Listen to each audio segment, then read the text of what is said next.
Ito rin po kasi ang panawagan natong si Amy Marcos. Na kuno ay mukhang ang dapat palitan ay si Speaker Romualdez. At yan po ay inalmahan ng mga mambabatas. Siyempre, sobra na daw si Amy Marcos, na mukhang hindi mo na maintindihan kung ano ang takbo ng kaisipan neto. Kasi para bang ang pinagbibintangan na kuno ay sumira sa unity team ay si Speaker Romualdez. Siya nga ba o si Sara Duterte? Yun yung malaking katanungan na nababasa rin natin. Isa pa, etong si Rowena Guanzon, na kuno ay dapat nang tanggalin si Romualdez bilang Speaker of the House. At tinignan natin yung mga komento na eto daw si Guanzon ay mukhang hindi na naman nakainom ng gamot.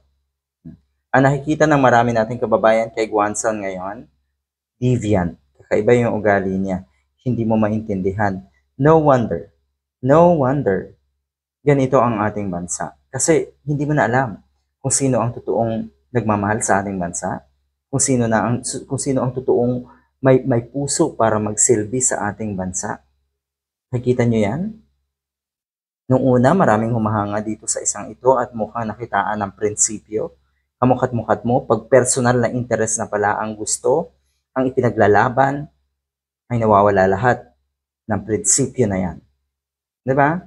So, question ito na itong si Guanzon, ako na nga itanggalin na itong si Speaker Romualdez. Yan. Nabuwag daw kasi ang unity team noong June 2024 nang magbitaw si Duterte sa kanyang pwesto sa gabinete ni Marcos dahil sa political differences. Okay. So, yan. Yan ang gustong mangyari na itong si Guanzon. So, siguro ang mas maganda niyan, dapat lang natanggapin natin kung ano yung reaction, kung ano yung magiging pasya ng miyembro ng Kamara. Dahil sila naman ang naglukluk dito kay Martin Romualdez, kay Speaker eh. Kung tutuusin, kung tinitignan natin kahit saang anggulo, ang sinasabi ng lahat, halos lahat ng kongresista, yung leadership ng isang Martin Romualdez ay kahanga-hanga. Oh, paano nangyari yon? Hindi ba etong sina Guanzon, etong sina Amy Marcos, meron lang gustong ipwesto? Kaya ganyan ang kanilang pananaw at ganyan ang kanilang panawagan. Ika nga, sabi nga ni Senator Tito Soto at ng iba pa, what a shame.